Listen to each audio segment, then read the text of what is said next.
BGM a bit too loud?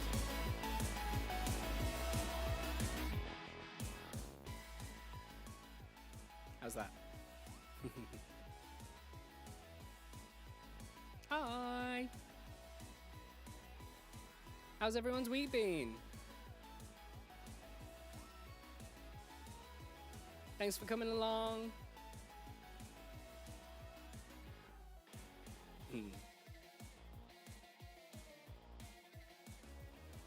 That's good. That's good. So who's listened to Never Fall yet? Amphorius the musical. Yeah. Me and Rita released our EP this weekend, as well as the music video for Never Fall, which is our latest collaboration with Honkai Star Rail. Woo. Oh yeah, if you're working in retail this time of year, my thoughts are with you. Thoughts and prayers. It's rough. It's rough out there. I ventured into the shopping district of my city center this weekend to meet some family friends, and it was crazy. There's a giant Christmas market that takes over the whole of my city around this time of year, and it basically makes it impossible to walk through. So yeah, it's very overwhelming. I got home and I think I didn't speak for a good couple of hours afterwards because I just needed to recover. But it was a nice time. I hope you guys get some time off around Christmas at least.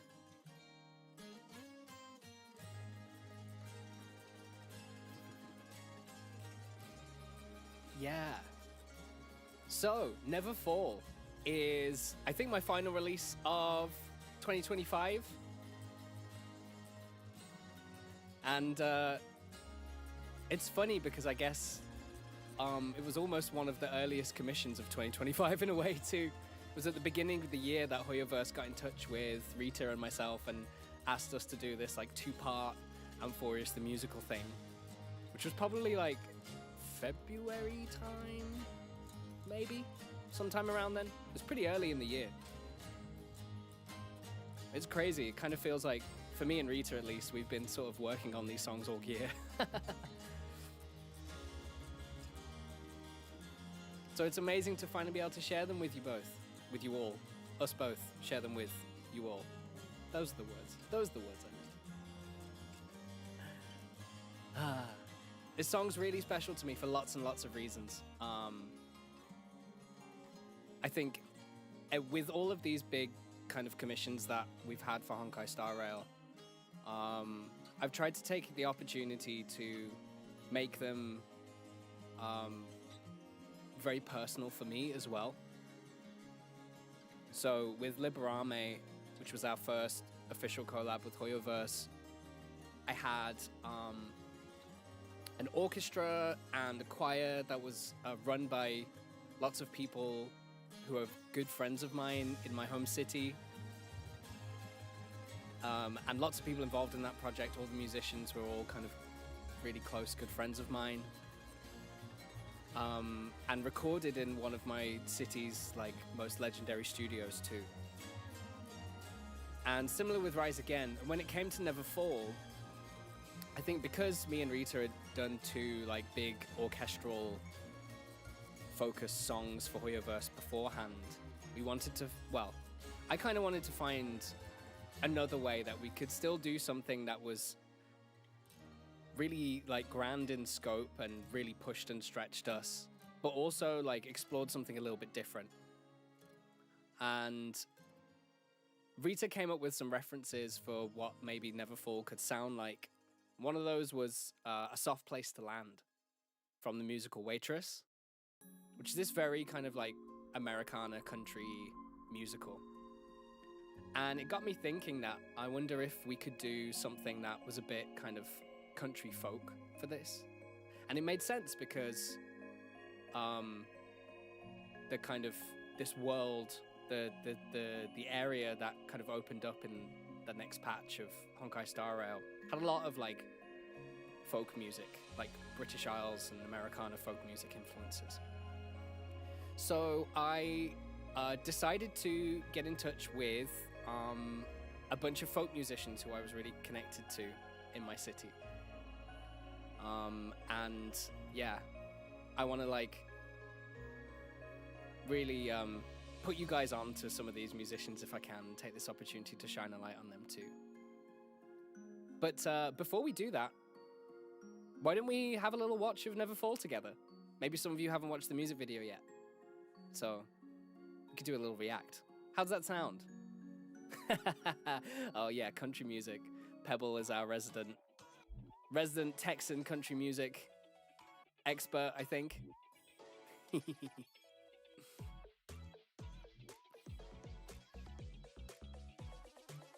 Okay, I'm gonna set it up, and then we'll have a watch of Never Fall together. How's that sound?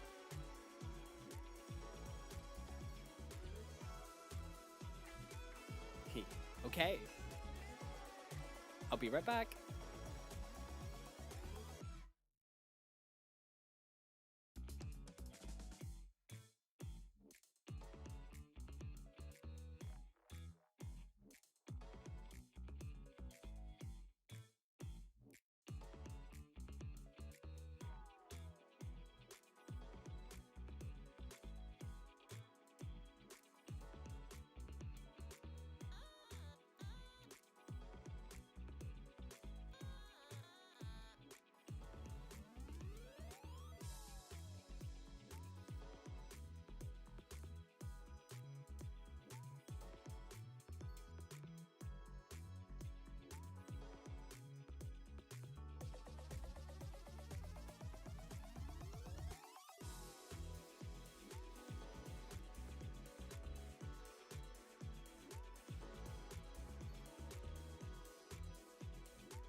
Okay, let me know if you can hear this okay. We'll do a little sound check. Let me know if it's loud enough.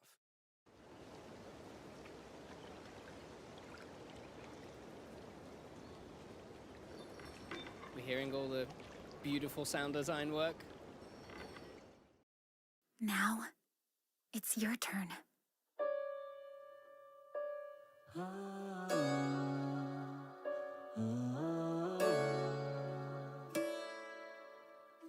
Once upon a time, lived the hero who tried over and over just to fall.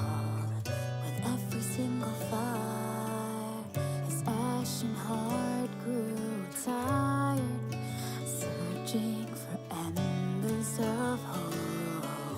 I know it hurts to wait for a miracle when all of the time the story ends the same. Easier to let go, but if you do, you won't know the ending that'll make it worth the wait. When pain won't let you breathe, I'll stop the world until it doesn't hurt. When you can't believe, you can lean on me, and suddenly our hands will lift you up. When you feel small, you'll never fall. Never, never. You'll never fall. Never, never. Rita's voice is so beautiful. Pages filled with anger, now burning fire, illuminating unwritten fate. It's easier to let go, but if you do, you won't know the ending that'll make it worth the wait.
That's Never Fall.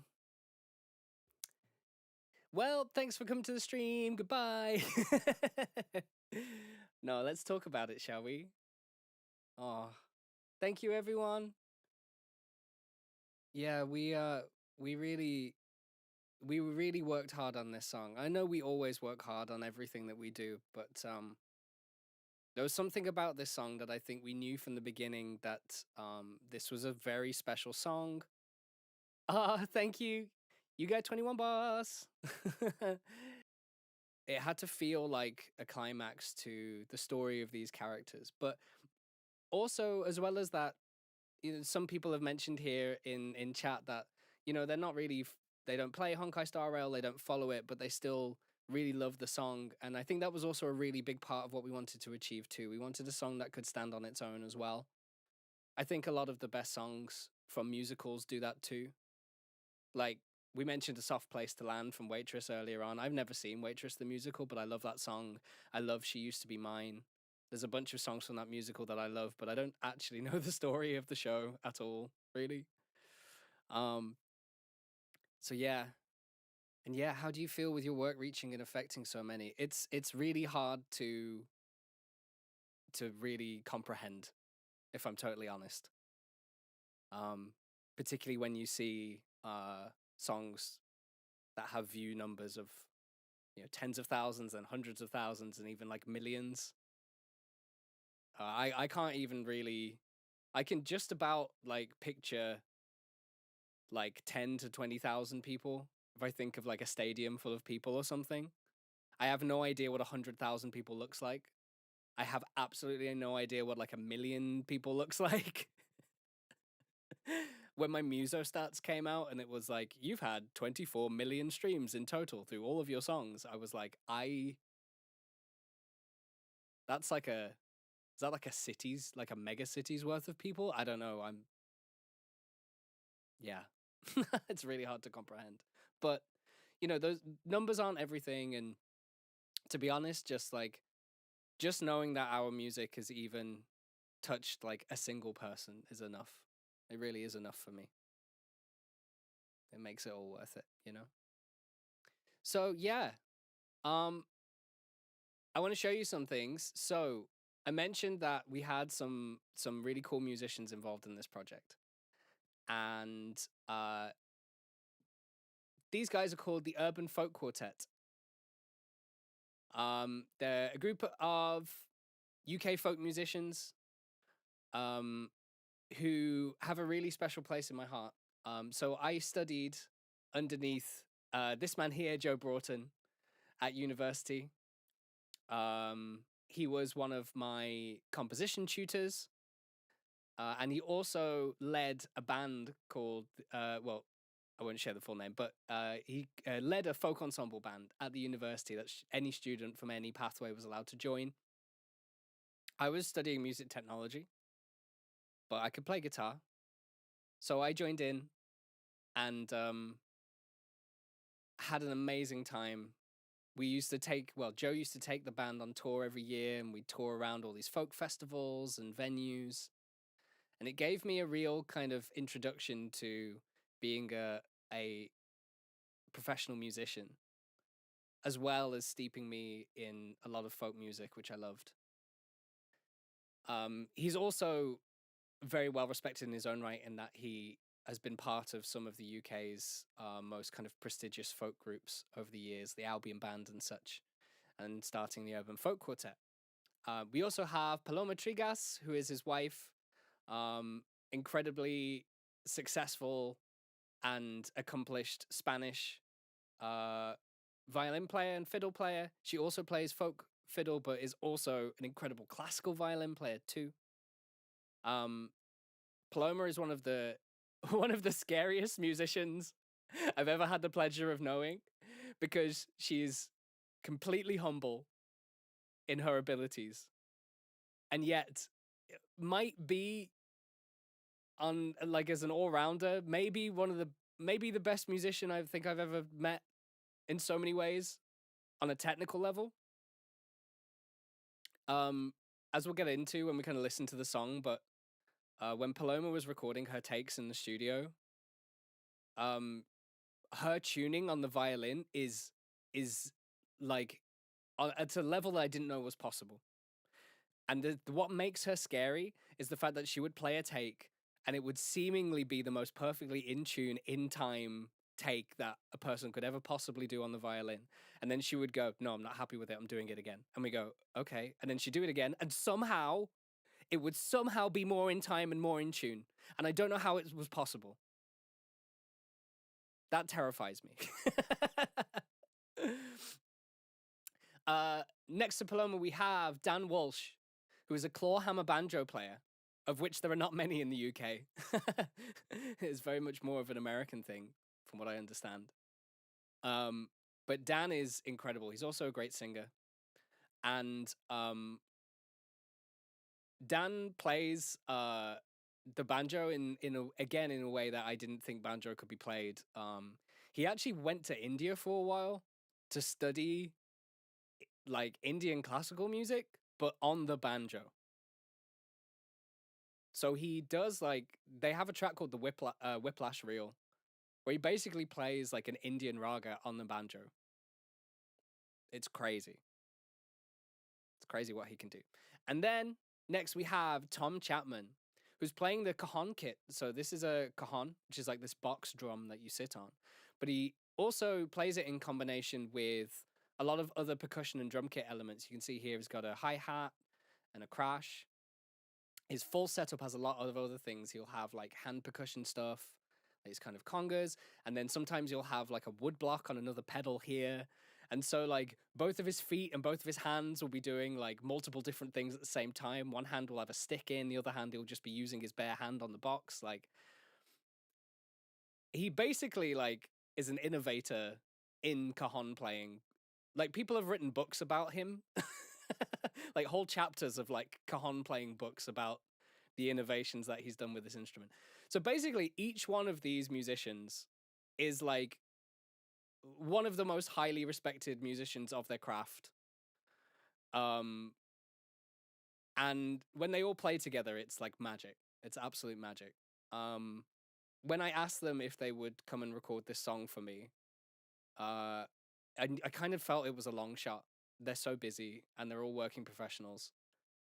But they made time for me and for this song. I will always be so grateful for them for that, because to be able to write music for people who I consider some of my biggest inspirations and mentors in music in my life is like the biggest honor, and for them to give their all to it meant the world to me. So thank you, UFQ. I won't play their song, their recordings here, because I don't know what their like content ID situation is. But please go and listen to UFQ. Their cover of Salisbury Hill is amazing. Peter Gabriel song. Whiplash Reel, like I mentioned before, is great. Coal Mining Man, these are all great. Paloma wrote a bunch of tunes for Turning Point. They're awesome. We also have Lootbox. That's Riku of Hebra. And Soren Winshire and Ezra Carr of the Defius. This is one of my multiversal variants in this realm. He's not from this realm, but he's also in this realm right now, like I am. This is their band, Lootbox, where they play video game music and anime and movie like folk music and stuff. And we had Riku on guitar, Soren on the whistle, and Ezra Carr on the Bowron drum. So this was such a privilege to be able to do this as part of Lootbox too. So yeah, as well as that, as well as these guys, we obviously had Rita providing the lead vocals, mostly singing the part of Cyrene, but also Mem and a bit of Finon too. Rita doing her amazing voice acting while singing thing where she can manipulate her voice in so many different ways.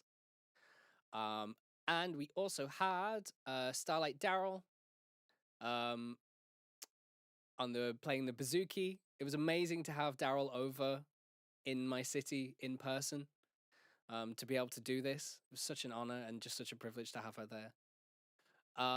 we also had Yi Jiaofeng on piano. Some of you might know her as the voice of Ame from Under the Stars and Mystery of Love.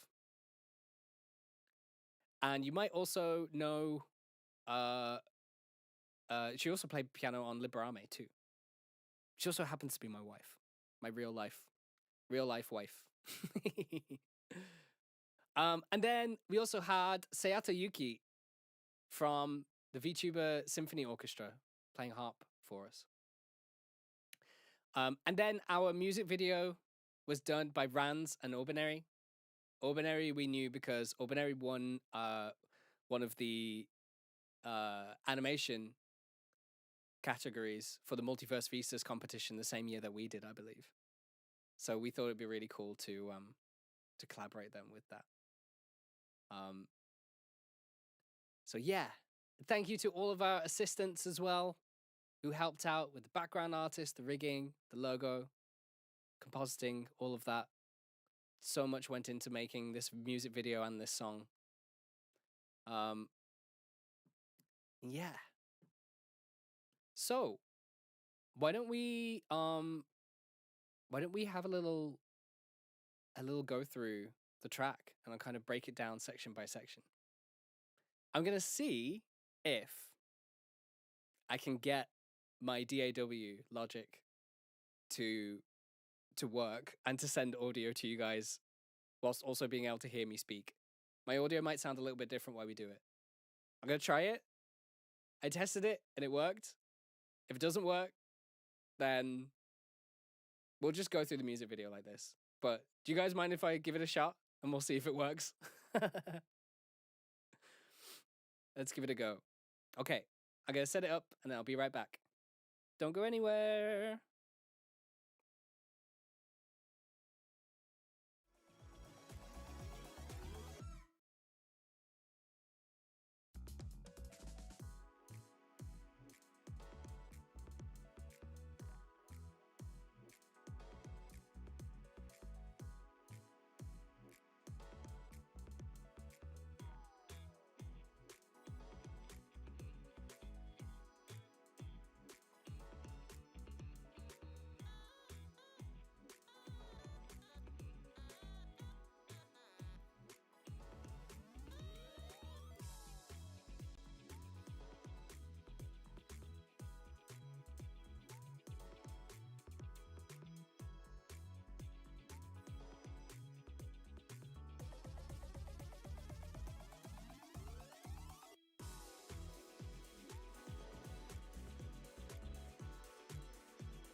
One, two.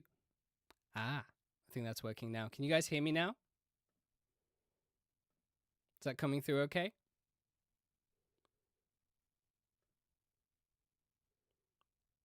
One, two. Yes. Yeah, some interesting things happened as I swapped swapped between Logic projects. All the audio stuff just kind of went kaput. So let me just fix that on the fly a little bit. How's my volume? Is it okay? Let's do a little bit of playback of this, see whether this is coming through.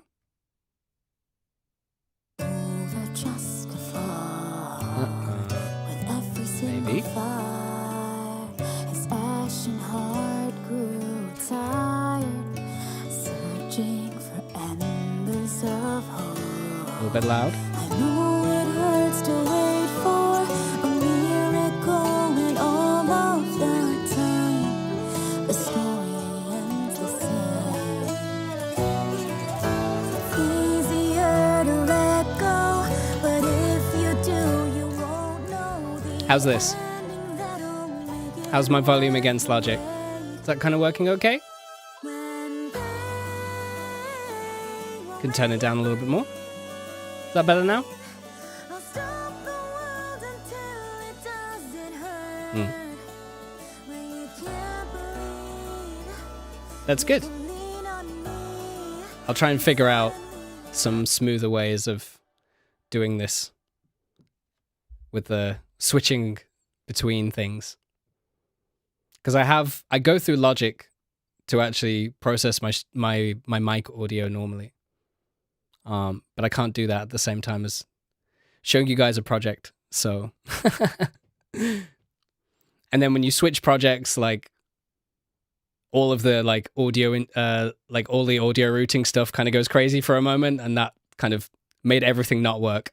But yeah, we got it working. We got it working.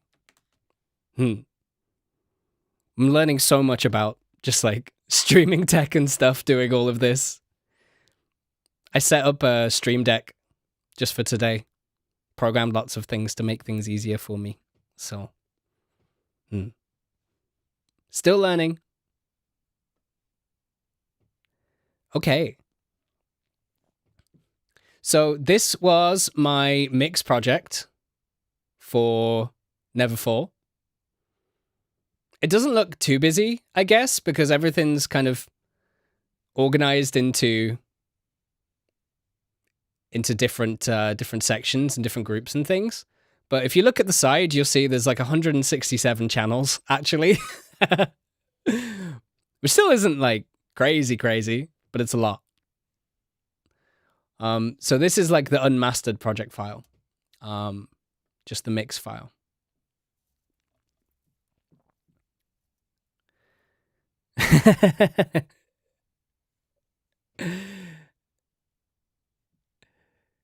Yeah, I've had some crazy project files in the last year, so maybe my like view is a little bit skewed. Like the Rise Again project file has like 2 full orchestra recordings in it, so that one is like closer to 300 tracks, I think. But yeah, so we've got all the recordings in here. And I thought we'd go section by section to kind of talk through all the different things that are kind of going on. And we can go a section at a time. So let's start from the beginning.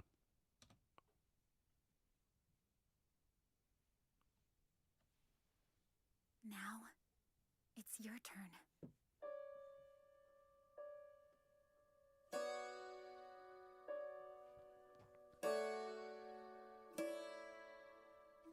Once upon a time, lift the heat. So immediately here, anyone who's familiar with the soundtrack to Honkai Star Rail, particularly with the Amphorius arc, you might recognize some of that music right away. That's because it's inspired by the theme of Chronal Radiance, which was from the Finon trailer. Yeah, that's the one. On the soundtrack, it's called When Darkness Spreads. So if you go and listen to the soundtrack on streaming platforms, it's called When Darkness Spreads. And this music is kind of, it's played during a cutscene in the game where Finon and Cyrene are kind of reflecting on a little bit of their past, but also, you know, kind of the difficult things that they've had to go through in their journey. And in some ways, it's kind of a theme for Finon, I think, and maybe a theme for Finon and Cyrene together as well. And it's a very emotional piece of music. But it's in a different time signature to this. And actually, this was kind of inspired by that Soft Place to Land. We went with this, like, swung 3/4, or you could think of it as a 6/8, a slow 6/8 time signature that was inspired by Soft Place to Land. The original, like, When Darkness Spreads is in 4/4. Most of these themes, actually, that we incorporate here are originally in 4/4. So I had to do some kind of fun work to convert a bunch of these melodies into this, like, swung 3/4 time. And it also helps them feel, like, related to these themes, but makes them feel, like, slightly different as well. Makes them kind of stand out. I think the original version of Neverfall, the original drafts that I sent over to Rita, we were actually playing in 4/4.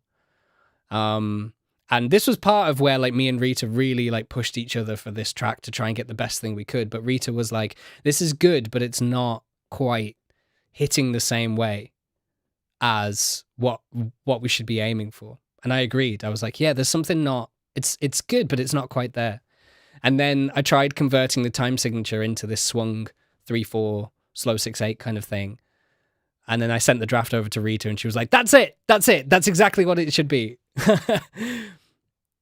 I'm really glad that we can have that kind of relationship when we work together, that we can kind of really push each other to try and make the best thing we can make. So yeah, the piano is playing these, like, this really dissonant, crushed part. We've got the piano here. There are 6 mics on this piano. Only 5 of them kind of at this point. We can have a listen to the piano.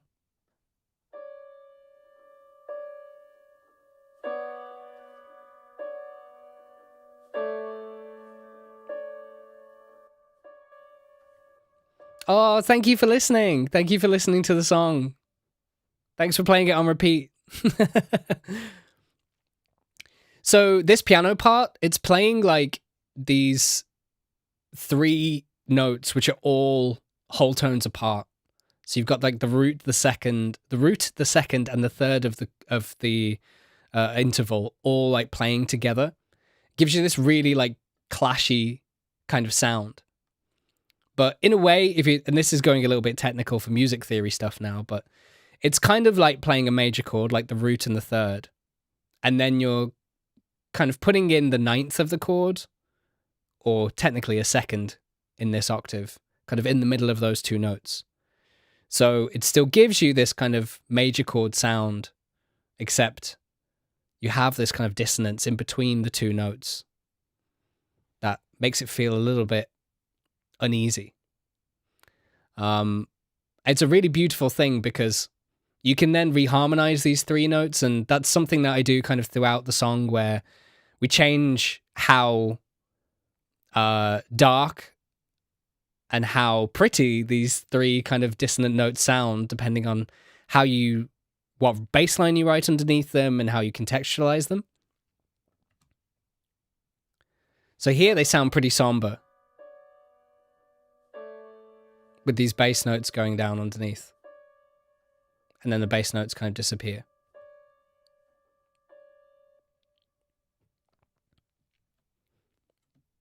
Then as we go into verse 1,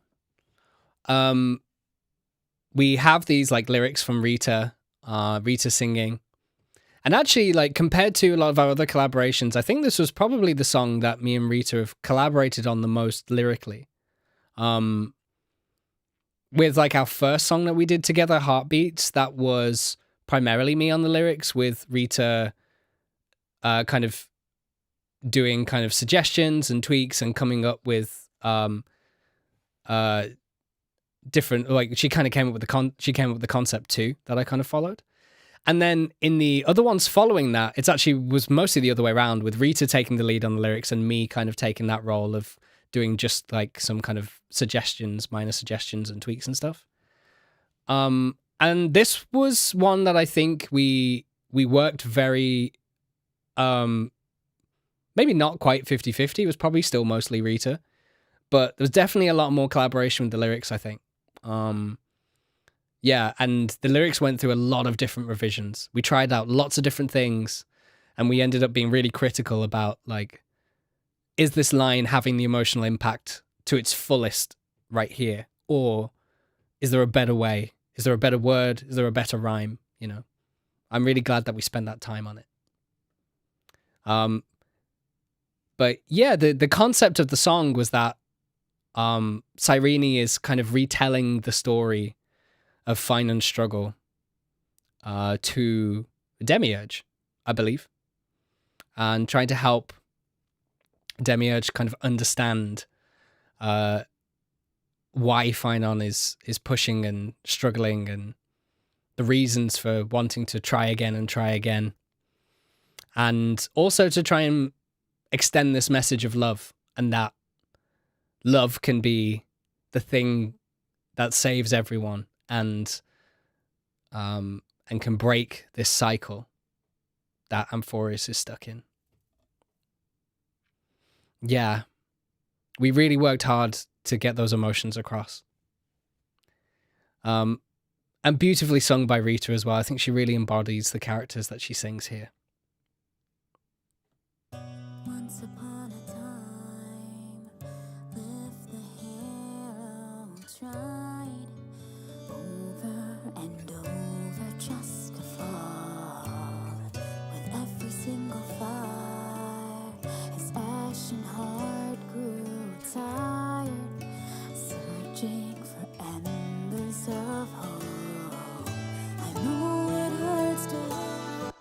So in this section then, we have, as well as the piano, we have the guitar being played by Riku of Hebra. We can have see the guitar here. Everything has so many microphones on it. I think we've got 6 mics on this guitar recording.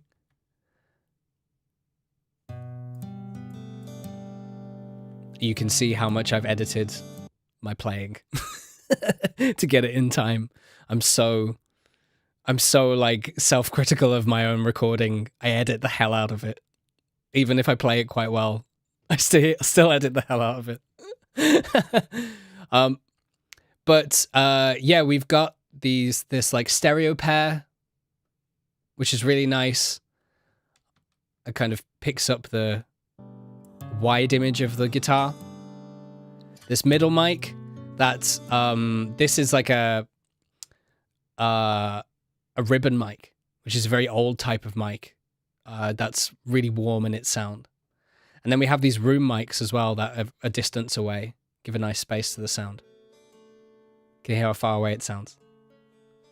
But the room is such a nice sound.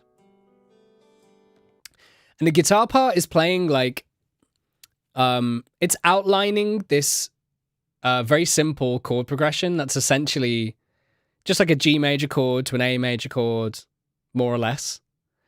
But I decided in the bass notes of the guitar to play notes that aren't the root of the chord. So like the third of the chord or the fifth of the chord. And what that does is that it really destabilizes the harmony. So everything feels quite unsettled and quite a lot darker. You hear it together with the piano. And the dissonance of that piano, the clashing.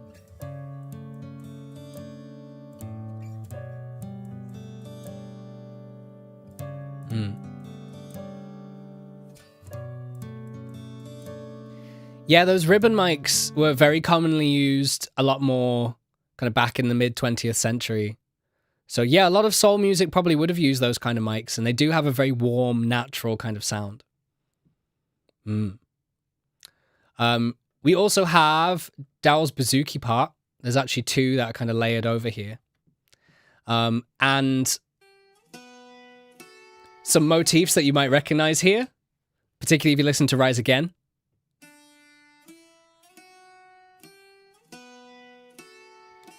Might recognize that as being the rising motif from Flame Reaver's theme. The da da da da da da da da da da da da. So that's Flame Reaver's motif coming in there, and then this little folk melody that's also from Flame Reaver's motif.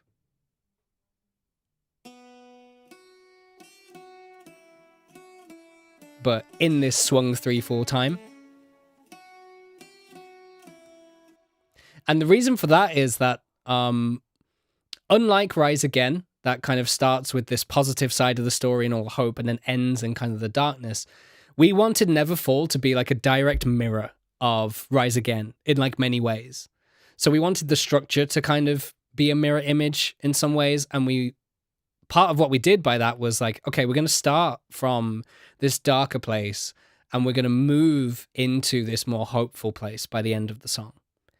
And you can see there are all these mirrors throughout both the songs, even the titles themselves, right? You get Rise Again and Never Fall, are mirror image titles. You have the rise and fall as the first and last words, and then the last word of Rise Again and the first word of Never Fall are opposites as well, as like again and never are kind of these polar opposite words. So we wanted to build in all of these parallels and this mirror image kind of thing.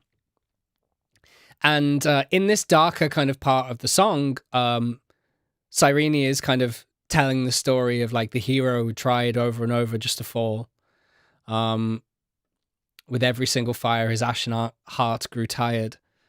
So as she's singing that, we wanted to kind of show in the music that we're kind of referring to Rise Again, and we're referring to the story that's already happened. And Cyrene is kind of retelling this story. So bringing in those Flame Reaver motifs there was part of the storytelling. Hi, welcome. Welcome if it's your first time here. We're breaking down my new song, mine and Rita's new song, Never Fall. So then as we get into the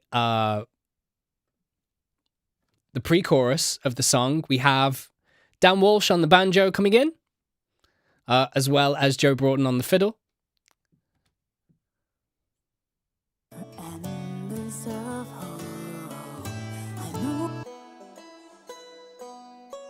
Here's the banjo part.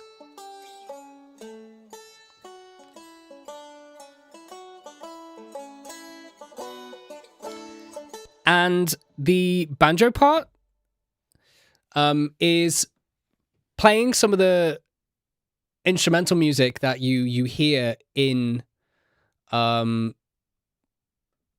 area from this patch of Amphorius. It's a track called Homeland. This is all kind of music that's related to the Elysiae area, I believe. I believe that's what it's called. Rita will probably fact check me. So we have the banjo and the bouzouki kind of playing together here.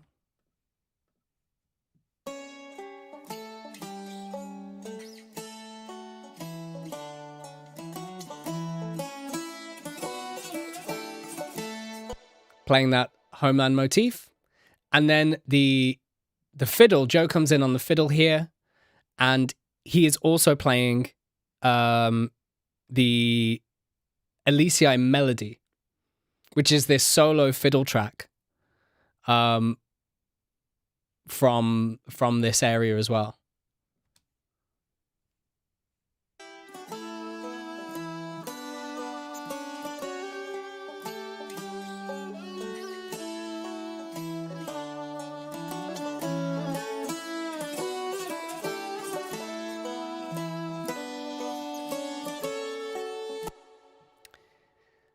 The low whistle as well, Soren Windshear from Lootbox coming in on the low whistle.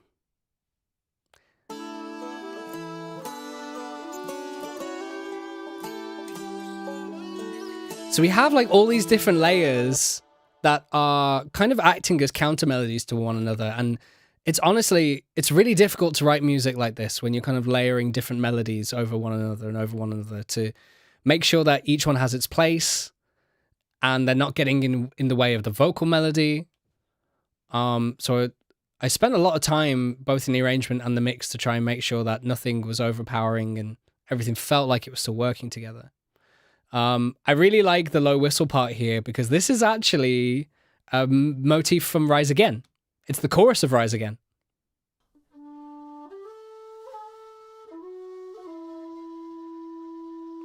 I'll taste the fire, I'll take them all, take the fall. The golden blood, it's standing tall.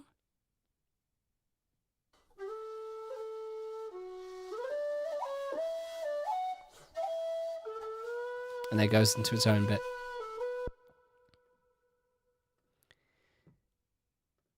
And in this pre-chorus section, we kind of build up, and we have these like really, really cool chords that happen in the guitar part as well.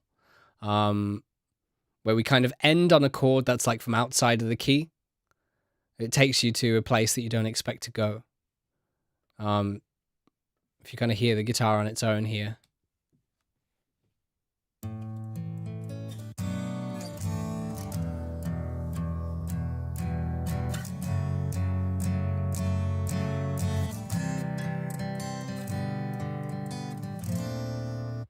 There, that last chord. So it's like this B flat chord. And we're kind of supposedly in the key of D major, which is the same as Rise Again, by the way. So we're kind of both in the same key. And it's playing this kind of, you get the C major and then this B major and this B flat major, and it's a very surprising chord. But I wanted to find like a cool chord that still harmonized with the melody notes that were happening there, that made you just feel a little bit uneasy, and it would kind of give an even bigger payoff when the chorus happens then. And then in the piano part, we have this motif that goes on throughout a lot of the song, which is actually not from Honkai Star Rail. It's technically from Honkai Impact 3rd. It's called True.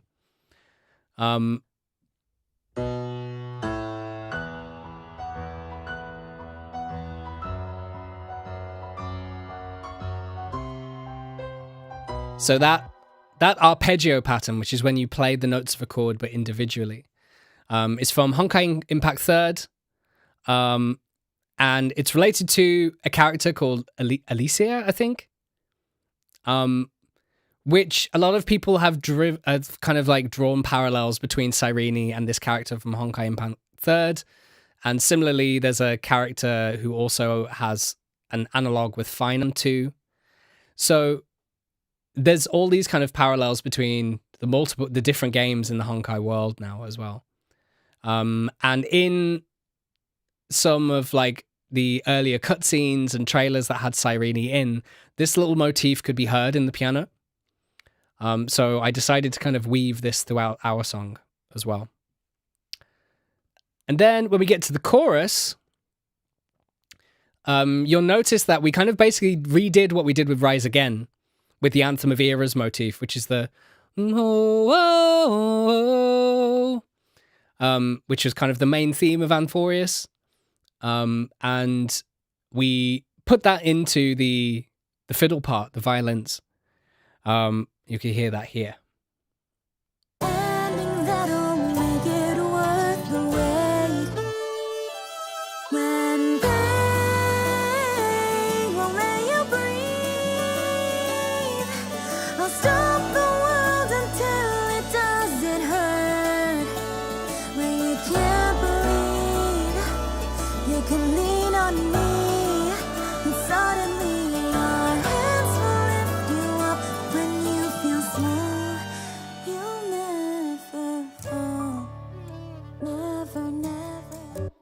So yeah, we've got the fiddles here, playing that Anthem of Eras motif. Just sounds so beautiful together.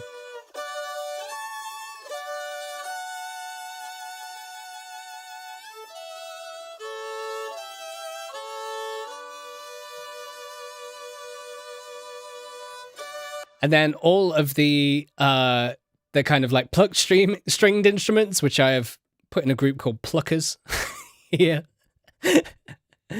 are playing this like very dainty kind of like these two notes kind of together. Makes it feel really floaty.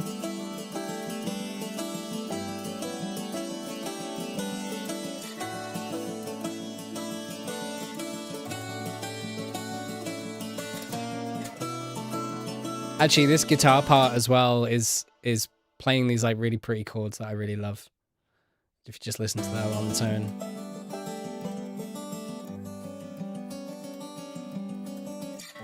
That chord there, it's like a G major 7th, sharp 11 chord. A sharp 11th is an interval that like has so much tension in it, but it makes things feel really like dreamlike and floaty. Listen to that chord. Like, how dreamy does that chord sound?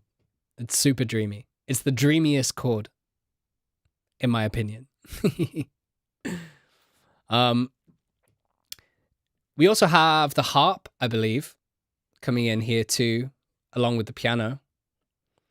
And I don't have a bass instrument in the song, which is kind of crazy because you kind of need bass, especially when the percussion comes in later. But I kind of had a vision, and the vision was that I wanted the piano to be the bass instrument, basically. I really love how the low end of a piano sounds when it's just like, you just kind of like smack the bass notes in octaves in the left hand as hard as you can on a grand piano. And I was actually inspired by Johnny Cash's cover of Hurt for that. Because I love how the piano's used in that track, and those octave bass notes sound huge. Like they take over the whole sound of the song in a way. So I really kind of wanted to capture that. And this is where the sixth mic of the piano recording comes in, which is this sub mic. This is literally like the microphone that we put it underneath the piano, and it's actually a giant subwoofer speaker cone that has been reversed in its polarity, which, if you don't know, like the science behind speakers and microphones is that they're actually the same technology, except one is an output and one is an input. But you can turn a microphone into a speaker, and you can turn a speaker into a microphone, just by reversing which way the signal is going, essentially. And so this was, they'd taken like a subwoofer speaker cone, so a giant speaker cone that specializes in pushing low frequency sound waves, and reversed it. So now it's a microphone that can pick up low frequency sound waves. And we put it underneath the piano. This was like my crazy idea that I had for getting this bass. And like, just listen to what this mic sounds like on its own. It's crazy. That's a piano, believe it or not. I do have a lot of EQ on it. I take these EQ off and you can hear what it sounds like without the processing.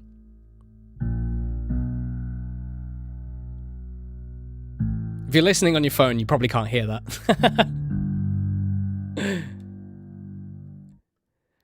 If you listen to the piano as a whole, then with that sub in, it sounds crazy. Wow.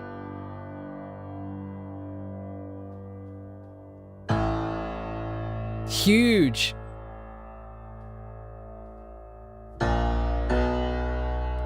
love that sound. I'm so in love with how the piano sounds on this. The harp is doubling that for the first part. It's also plucking these big low notes. And then it joins in on these arpeggios later on.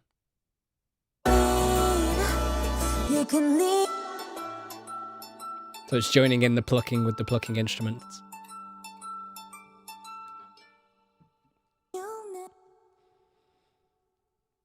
And then the vocal melody, I was actually really inspired by Fi's theme from Skyward Sword, if anyone's familiar with that. Which is this like... It's like really, really beautiful melody. But it was that like... motif. I was kind of like, ooh, we could sort of slow that down and... Slow that down and get this like... kind of pattern.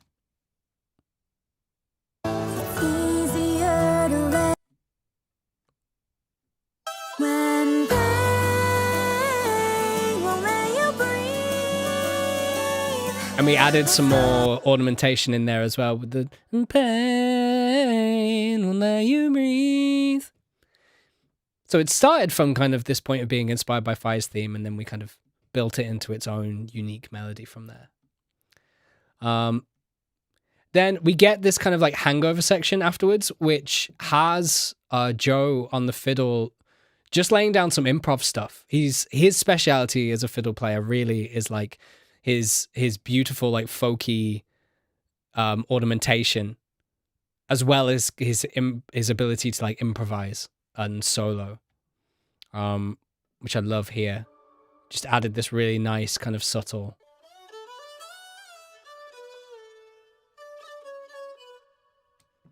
Really like beautiful, really beautiful passages. Never fall, never, never.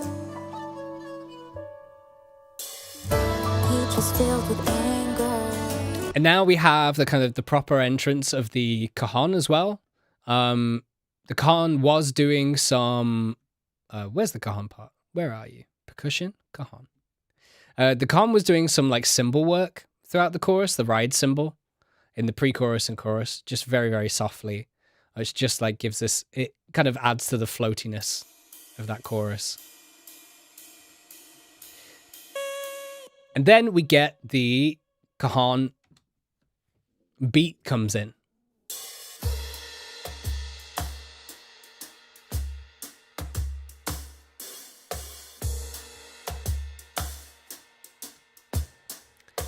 And it plays along with the baran as well. And the baran kind of helps kind of fill out the sound a little bit more in the percussion.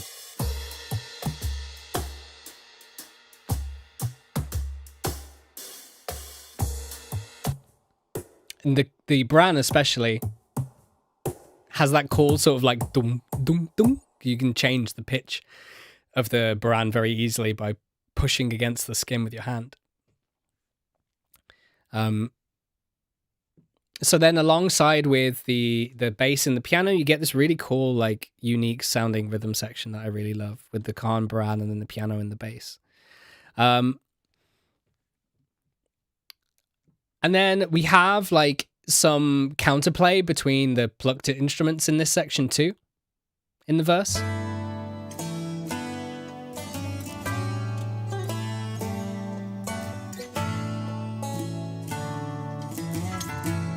So you've got the bouzouki. The bouzouki here is playing the Homeland, I believe. Yeah. And I think the harp is maybe playing along with it.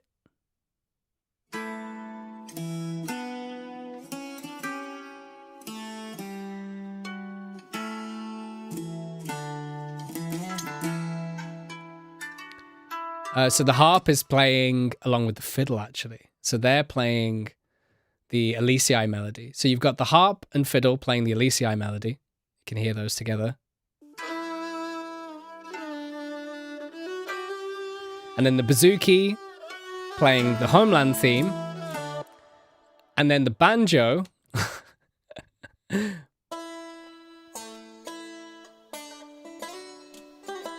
playing Anthem of Eras, which you might recognize from Rise Again as well as the no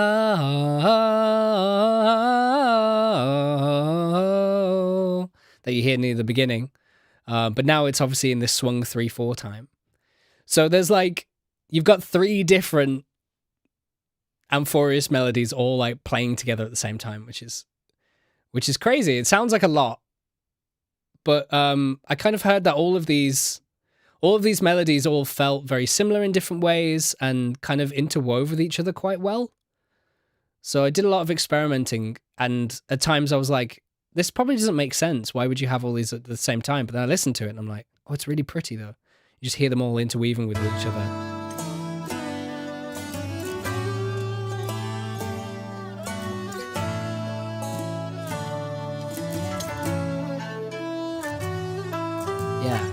And the guitar now is a lot simpler to make up for it. So the guitar is just strumming these chords, the G major chord to an A major chord. But there's still a lot of tension in the bass notes. So the bass notes often move up to the second of the chord to create some more tension too. And then as we go into pre-chorus 2, the whistle comes in with a little callback to Rise Again as well, with the Wandering Rhymes theme.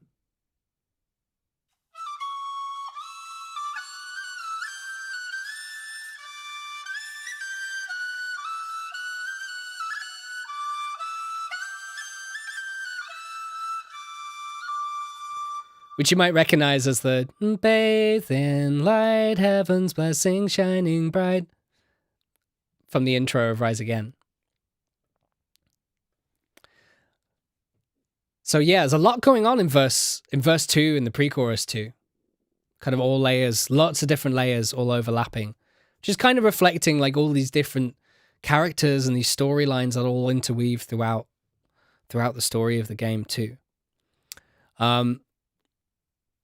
And then we get to the second chorus. The second chorus is a double chorus. It starts very similarly, but now we have that melody from True, the Honkai Impact Third Sirene motif. It kind of plays throughout chorus 2 in the piano. And is doubled up on a lot of the plucked instruments. And then the violins do some really cool stuff that I'm going to point out when we get there too. So let's have a listen to the second chorus. And pain won't let you breathe. I'll stop the world until it doesn't hurt. When you can't believe, you can lean on me, and suddenly the weight of hope gets lighter. When you cry, the universe of stars will hear your call. When the story's long, we will ride on until you see our hands will lift you up. When you feel small, you'll never fall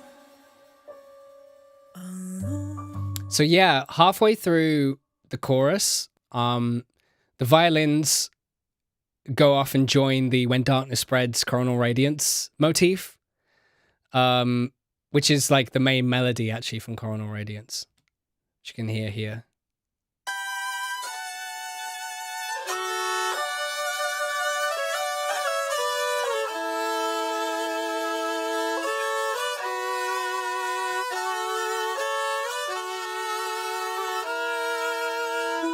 And then after that point, yeah, and then in the next bit, they go into the Anthem of Eras, the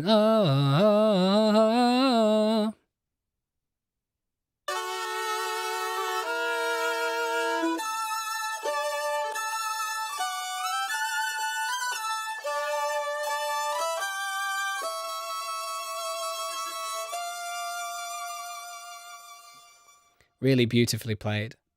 And the whistle kind of carries on the Anthem of Eras motif instead, the which we also, I brought the choir back from Rise Again. I used the exact same choir recording actually from Rise Again for the choir part in chorus 2, and the choir part that then happens throughout the rest of the song, which is a little bit complicated to do because this is in a different tempo and time signature.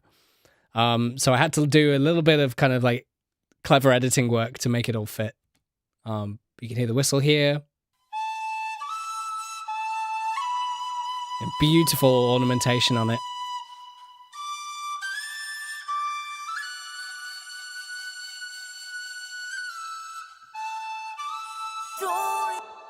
It played so beautifully. Yeah, and you can hear the choir here as well. With that original Rise Again choir.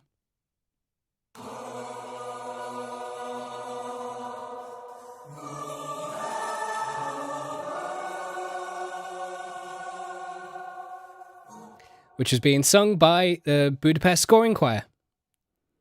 And then, yeah, all that piano and the harp and, yeah, all these plugged instruments are kind of playing that true motif that I mentioned, the Honkai Impact Third Sirene motif.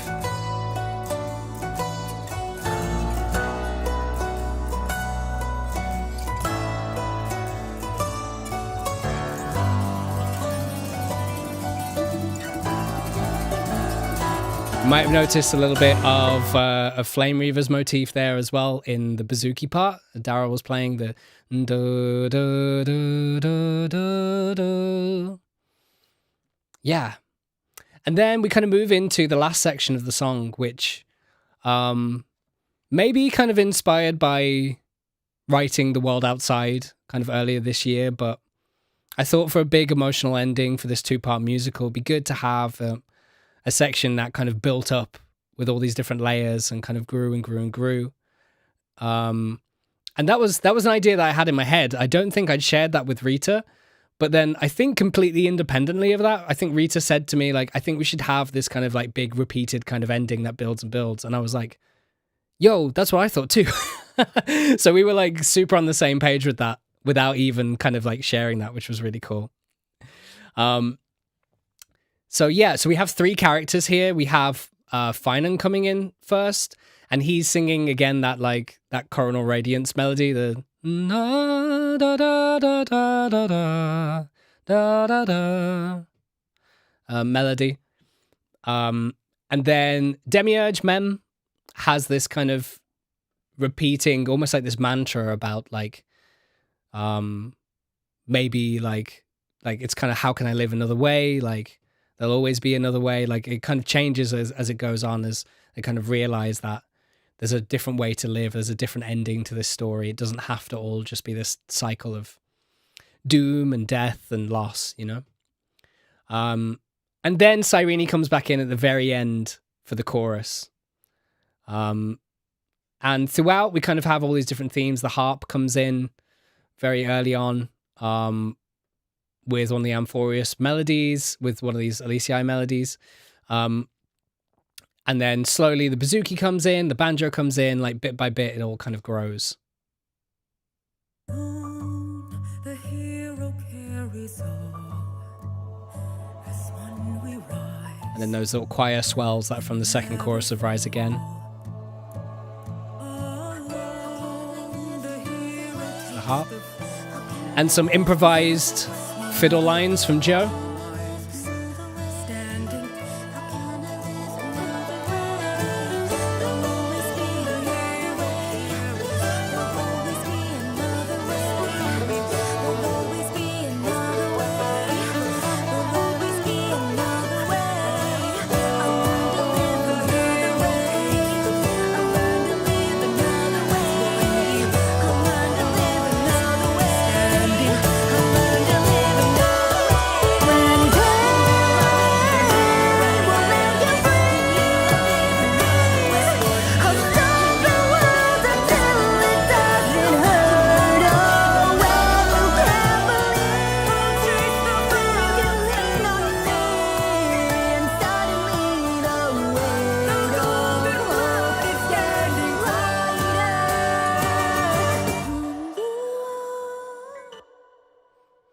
So yeah, we get this big kind of climax at the end.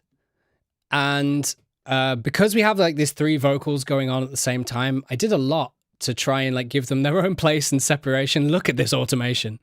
Look at this automation. It's making me sick looking at it. But essentially, to try and make sure that each one of these melodies gets its own space and like comes through in the right time, I've got these, the yellow ones here that you're seeing is volume automation. So I'm changing the volumes of these different melodies as they go through. Let me just solo the vocal. I can hear the vocals on their own.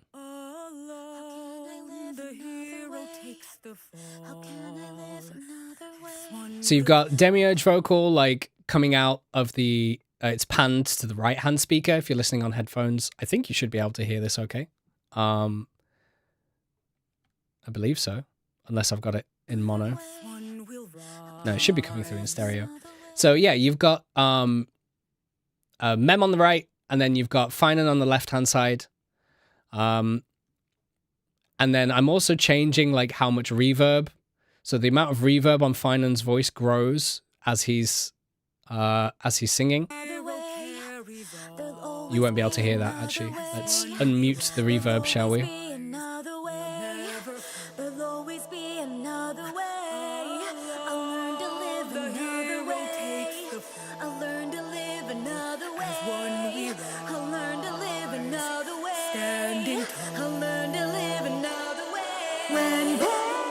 So you can hear as their voices kind of get more and more distant as the reverb kind of grows.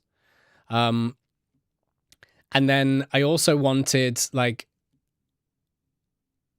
on this kind of the transition into when the main chorus comes back in, I put the Demiurge's voice on a separate track and gave him a lot more space because I really wanted the cajon fill and the fiddle, the little fill that the fiddles do to like come through really strong in the mix to give them the moment.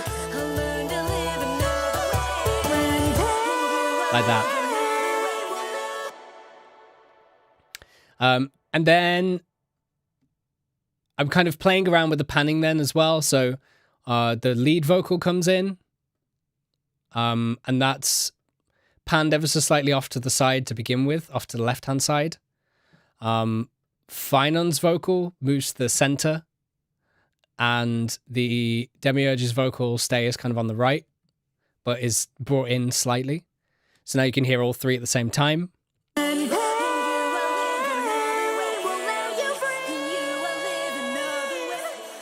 Finon's vocal is made the quietest now. I really brought the volume down, and I just wanted certain parts of the voice to maybe poke through a little bit. So here, a little bit of a boost. And then dips away again. And then dips away again. So it was about kind of like picking each vocal to have its moment. And then Cyrene's lead vocal kind of then moves throughout the stereo field. It moves to the other side now. So it was on the left and then it transitions to the right-hand side. That's what that green automation is there. As Finon's vocal, which brings back the Rise Again chorus, the I'll chase the fire, I'll take the fall, then moves over to the right-hand side.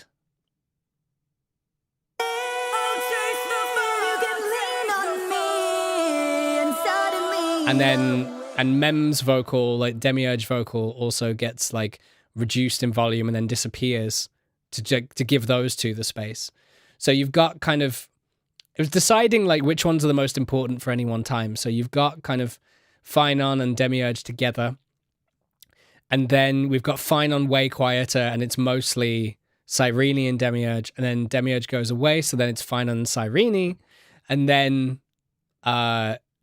Demiurge kind of comes back for this last little, Mem comes back for this last little bit here.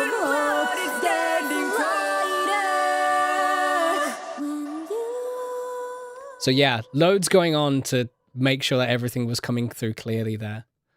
And lots of other technical stuff too, as well, particularly here, that I was trying to do to make sure that like all the different parts of the song were coming through as clearly as they can. So I've got like this bus channel called Inst, which is basically all of the instruments that are playing like chords and melody stuff that aren't the vocals and aren't the drums are all going into this one channel, which if you solo it, you can hear them all together.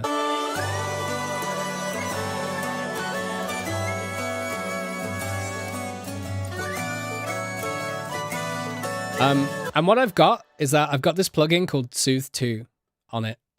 And what that's doing is that I'm actually sending the lead vocal into this plugin, and it's carving out space for the lead vocal in the instrumental tracks.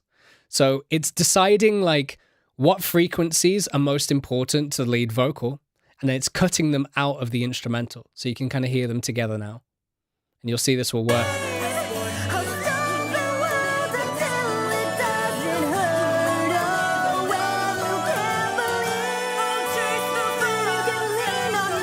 And this is reacting to the vocals, basically. And then it's cutting the frequencies of the vocals out of the instrumental instruments. And it's basically meaning that it can allow the vocals to poke through as clearly as possible when they're in the song, without having to cut those frequencies out of the instrumental all of the time. So it's only when it really needs to. And that just like gives a lot more control in the mix. Particularly in a really dense arrangement like this. It's something that I've used a lot in these bigger projects like Rise Again and Method and Liberame. It's something that helps a hell of a lot with getting clarity. If you're like a producer, I can't like recommend soothed to enough. It's so good. It's saved so many of my mixes. It's a really great plugin. It's a really, really great plugin.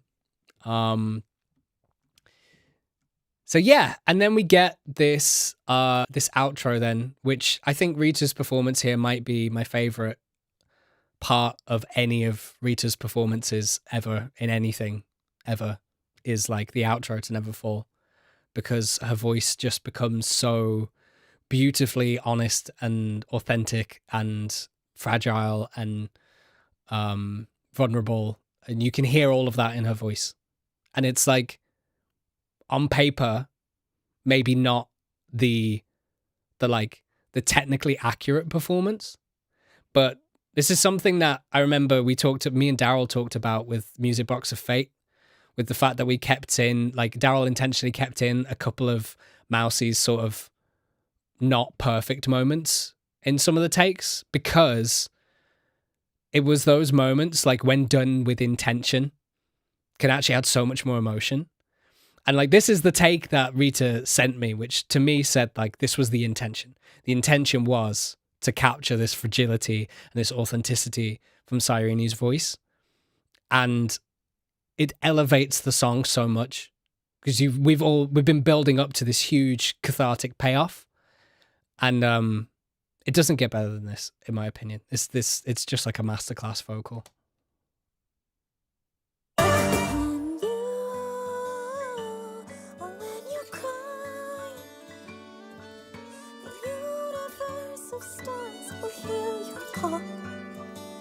When the story's long, we will ride on until you see our hands will lift you up. When you feel small, you'll never fall. It's so beautiful. Ah, so beautiful. And yeah, like, we've been building up to this massive payoff. Like, just before as well, I forgot to mention, actually, the choir from Rise Again comes back in with the outro from Rise Again. Oh, I've got them muted here for some reason. Oh, I think that was for when I was doing the instrumental mix. Let's put them back in, shall we?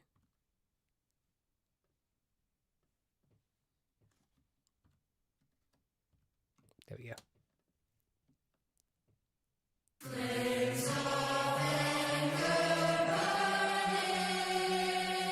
So we've got the children's choir as well. So the Rise Up children's choir and the Budapest scoring choir singing that outro.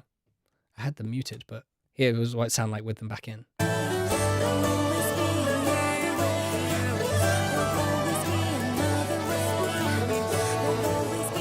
And just like some of the coolest like improv violin over this section as well. Like it goes from being like super beautiful to like there's this like crazy rhythmic moment. I'm just gonna put the click track on with the violin for a second, because like this is insane.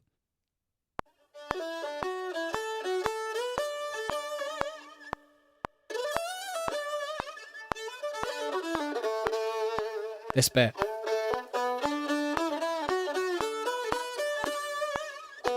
Wow. The way he just like sits into the groove there, it's crazy. I heard, like, we all heard that in the studio, and like the engineer, Ryan, like one of our assistant engineers, like he's a bass player, and like when Joe played that line on the fiddle, like his face went full on like stank bass face. He was like, ooh, damn, like, because it was just so cool and groovy. Yeah. And then like, oh, Paloma doubling up on the fiddle here as well, and then playing in harmony together.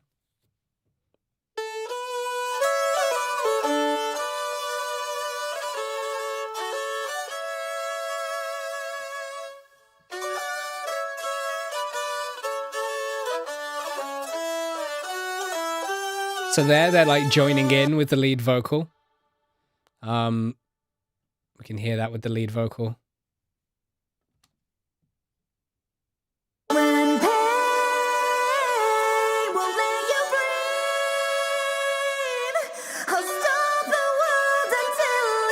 does it hurt? Oh, well. And then in the second part, it goes back into one final, actually it might not be the final one, but we have the Anthem of Eras bit kind of comes back again. You can lean on me, and suddenly the weight of hope gets lighter.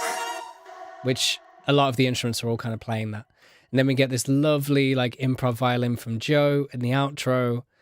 And then my little favorite bit on the guitar that I really enjoyed. And the harp as well, which brings us back to the beginning in that full circle mirror kind of moment.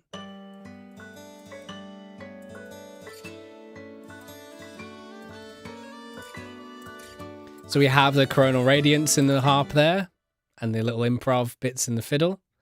And then in the second part, we get that final wandering rhymes in the harp, which again, like that mirror image that we said, that we wanted to create this mirror image with Rise Again. Rise Again starts with wandering rhymes with the bathed in light, heaven's blessing shining bright.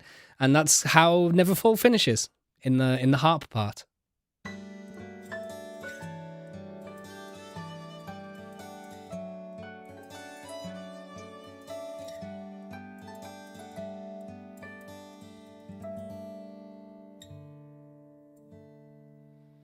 And then in the guitar, the last two notes of the instrumental, I wanted to just end with that da-dum-da motif. Because that motif, to me, is the heart of Amphorius's music, because so much of Amphorius's music has that motif in. You've got it in the Anthem of Eras. But then you've also got it in Wandering Rhymes. They're like so it's like this big triumphant like fifth rising falling fifth interval is like such a big part of the epic kind of world of Amphorius's sound. And as this is our kind of farewell to Amphorius, I just thought that that would be a nice thing to finally end with after Wandering Rhymes.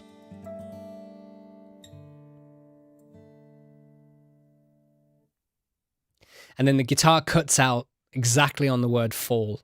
So when the word fall joins in, happens in the vocal part, all the rest of the instrumental cuts out very harshly. Fall. So you just get that word fall on its own, and it just gives so much more weight to that word. So yeah, that's Neverfall. That's my little breakdown of it. And I hope that was interesting and insightful into a bit of the process and kind of the mess that my projects look like. I'm so sorry.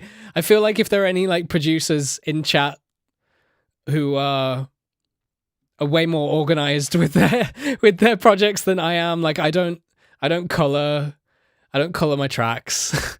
I don't even name them particularly well. So like everything looks kind of messy. I'm sorry if this is giving some producers a bit of like anxiety looking at my projects. But it makes sense to me in the moment, at the very least. So yeah. I'm going to swap back to the just chatting bit for a little bit, and answer any more questions that anybody has. Have a little chat, and then maybe I could have a sing of Neverfall. We'll see how it goes. So yeah. I'll be right back, and I'll see you guys very, very soon. And we'll have a little bit of a chat.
Hey! Can you hear me? Oh, I think it's working.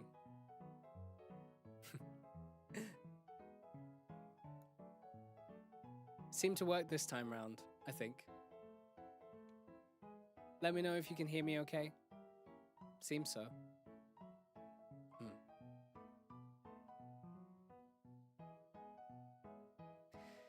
Yeah, streaming with DAWs is kind of a bit of a... kind of messes with my brain a little bit. And the audio routing and all that kind of stuff. But yeah, that was Never Fall. Thank you, everyone. Thank you for coming and listening to it. If anyone's got any questions about the songwriting or the production or anything, then feel free to ask, and happy to have a little chat about it. I'm getting into music production. This is all very helpful and interesting. I'm glad. I'm really glad. I'd like to share more. I feel like it can be helpful for people. Oh, thank you for the tip. Thanks, you guy. Someone asked about if you could yodel in your debut stream. How about trying it now? Yeah, that was Zerx, right? That was Zerx. That was like in a long list of questions that Zerx asked. Yeah, yodeling is like a very specific vocal technique. It requires being able to like flip between registers and having like quite a intentional break in your flip. I've spent like my vocal training, but was a lot of the time was spent trying to get rid of the break in my voice. In kind of like traditional sort of singing education, that's often done. Your break is like the gear shift between your two registers, right? So like I did a lot of training so I could smooth that over, which was like sirening, so like going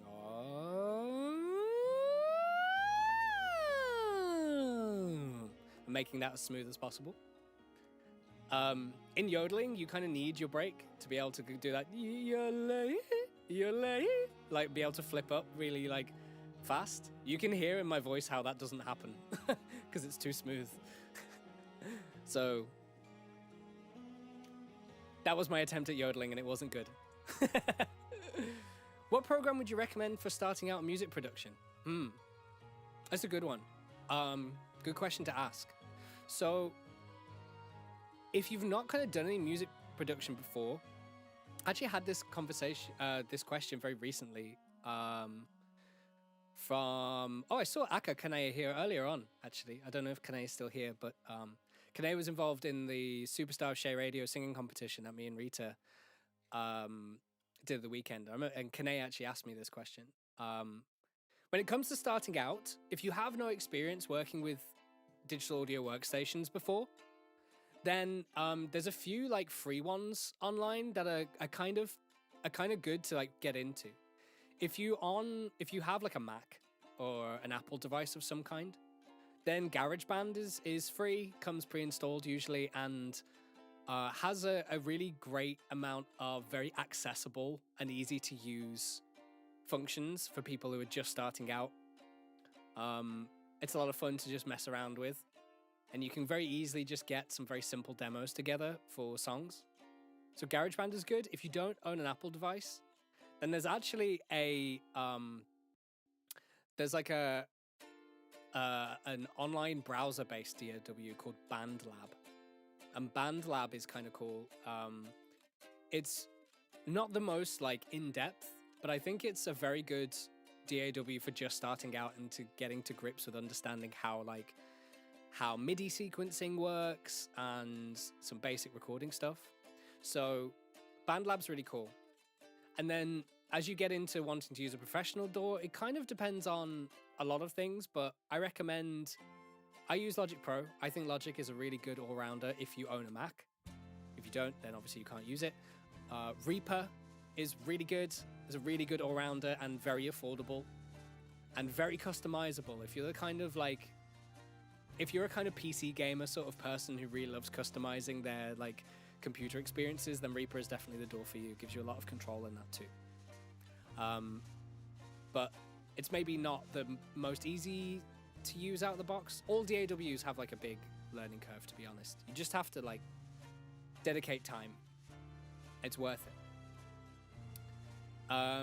That's actually one of the exercises I do in vocal lessons. Yeah, it's a really common vocal exercise, that sirening. It's great. It's a really good exercise. I use it to warm up and to cool down all the time. I'm more experienced with the music part, not the technology. Yeah, so was I, you know. I started learning music production, I think when I was about...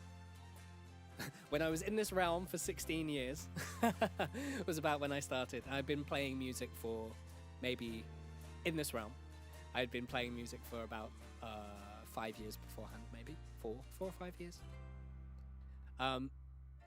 So you can kind of transfer your music knowledge, and then it's just about learning the technical stuff. Any future projects from you that we can look forward to? Yes, actually. Do you guys remember that song that I did with Daryl that got the honorable mention for Miku Extra Song Contest? That's coming out, hopefully in about a month's time. Yeah, we're aiming for like kind of early to mid-January for that.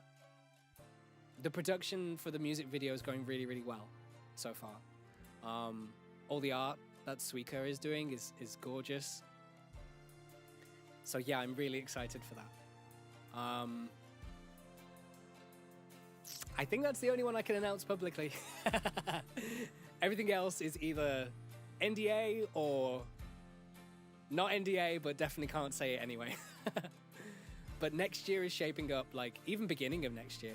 I think at the moment, like this, like a lot of things can go into, like there's a lot of factors and all this stuff, and things can get delayed very easily and things, but at the moment I might have about like 5 or 6 songs out by like March or April time next year already, which is kind of crazy. Some really big ones, some really exciting ones, some really fun ones. So lots of music all on the horizon. Lots of stuff I'm very excited for. Yeah.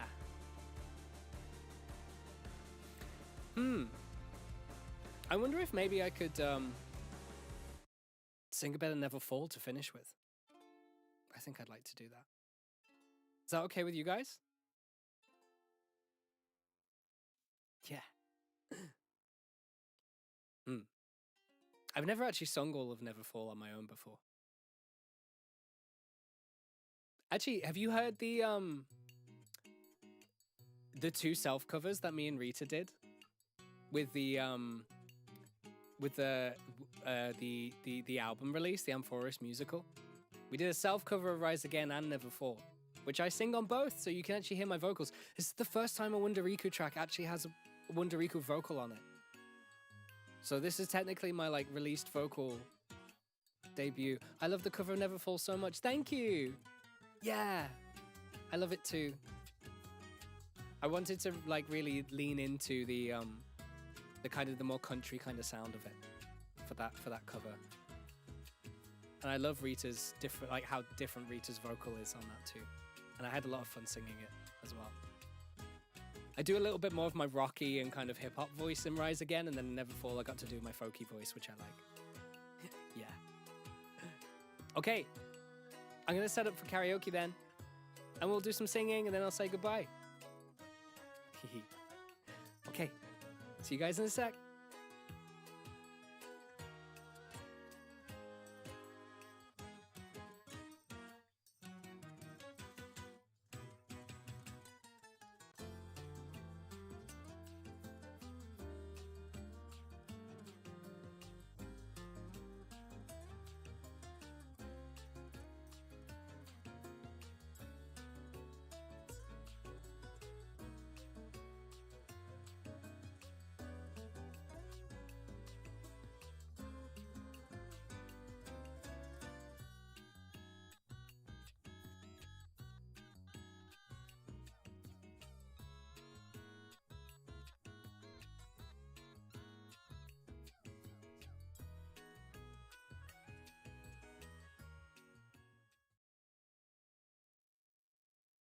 Hey.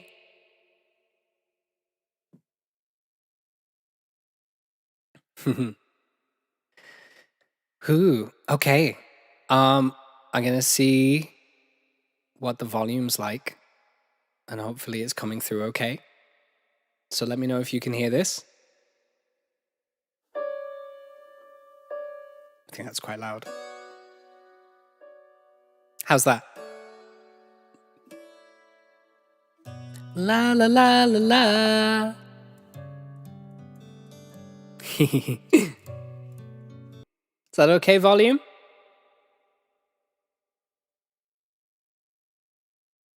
Maybe the track was a little low. It's good. Okay.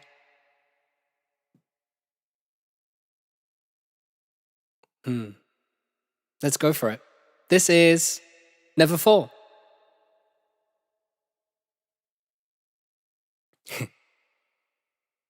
Now, it's your turn.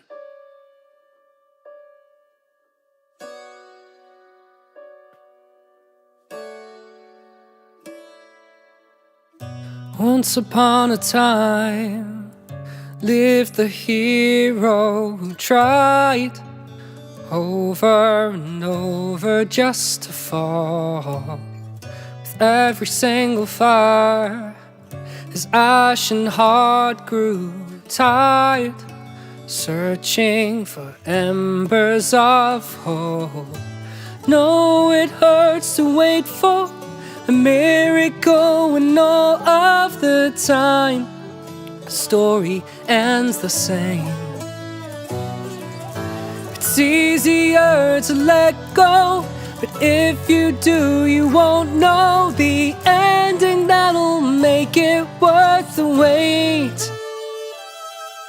When pain won't let you breathe, stop the world until it doesn't hurt. When you can't believe, you can lean on me, and suddenly our hands will lift you up. When you feel small, you'll never fall. Never, never. You'll never fall. Never, never. Pages filled with anger, now burn in the fire, illuminating unwritten fate. It's easier to let go, but if you do, you won't know the ending that'll make it worth the wait. When pain won't let you breathe, I'll stop the world until it doesn't hurt. When you can't believe, you can lean on me, and suddenly the weight of hope gets lighter. When you cry, the universe of stars will hear your call. When the story's long, we'll ride on until you see our hands will lift you up. When you feel small, you'll never fall. Alone, the hero carries all. As one we rise and never fall. Alone, the hero takes the fall. As one we rise, standing tall. There'll always be another way. There'll always be another way. There'll always be another way. There'll always be another way. I'll learn to live another way. I'll learn to live another way. I'll learn to live another way. I'll learn to live another way. When pain won't let you breathe, I'll stop the world until it doesn't hurt. You can't believe, you can lean on me, and suddenly the weight of hope gets lighter. When you cry,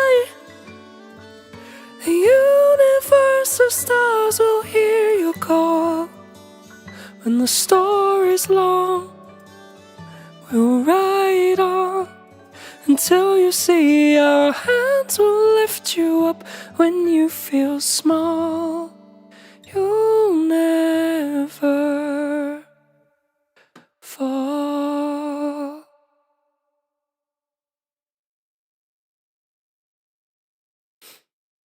Yeah.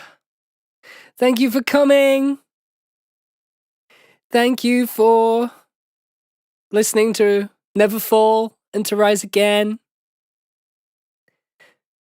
I'm gonna transition. Ooh. Ooh.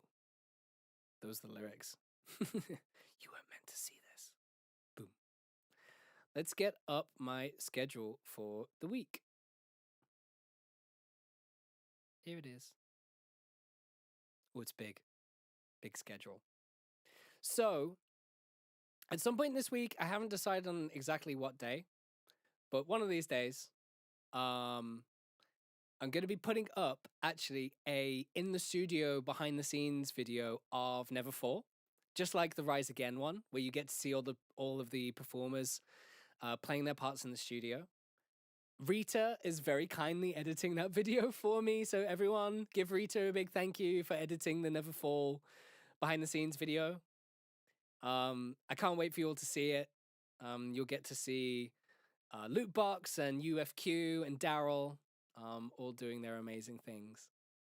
So yeah, and then on Saturday, myself and Rita are doing a panel at Anime Weekend Atlanta. If anyone's going, we're doing a panel called What's in a Fan Song? And that's going to be at 11 a.m. AST at local time. So if you're at Anime Weekend Atlanta, come say hi to us. I know it's kind of early, and you guys will probably all be like partying or whatever on Friday night. But I hope you can make it if you're there. I'd love to see you. And keep streaming Never Fall and Amphorius the Musical. The EP is out now. And it has Rise Again and Never Fall and both of our self-covers and the instrumentals on it. So yeah, thank you for listening. Thank you for being here for the breakdown and for streaming the song. Next week, we've got some exciting stuff coming up. When I've got dates booked in, I'll be announcing it properly, but hopefully we'll be doing a collab stream. Hopefully it'll be a stream. If not, it'll be a video that we'll put up, but I'm hoping to do a stream with Tim Welch, who you might remember from the Music Box of Fate reaction videos. Tim is an exceptional vocalist and runs his own vocal school. And he's going to be giving me some vocal advice. Yeah. He's going to be giving me some tips on my voice and how to improve, particularly with using vocal distortion, which is something I do a lot with one of my bands that the Baron of Boom does in the band, the Big Band of Boom. So he's going to be giving me lots of advice on that. So once we have a date locked in, you can look forward to that. Yeah, I'm really excited for that. Have a great week. If some of you are winding down for Christmas, then I hope you have a lovely end to your working year. If you're in retail, my thoughts are with you because you probably don't get much of a break. If you're working on Christmas Day or on New Year's, then my thoughts are with you too. They're very, very stressful times of the year to work. I hope that everything goes as smoothly as it can be. If you're with family and friends, I hope you have a lovely time. If you're on your own, then I hope you have a lovely time too. Hopefully some of your favorite streamers will be doing some stuff that you can join in with. Maybe play some games with some friends too. But whatever you're up to this holiday season, I hope you're able to get some rest at the very least and recover a little bit. Thank you very much, everyone. Maybe see you at AWA this weekend if you're there, or I'll see you in a stream next week. Bye. Bye-bye.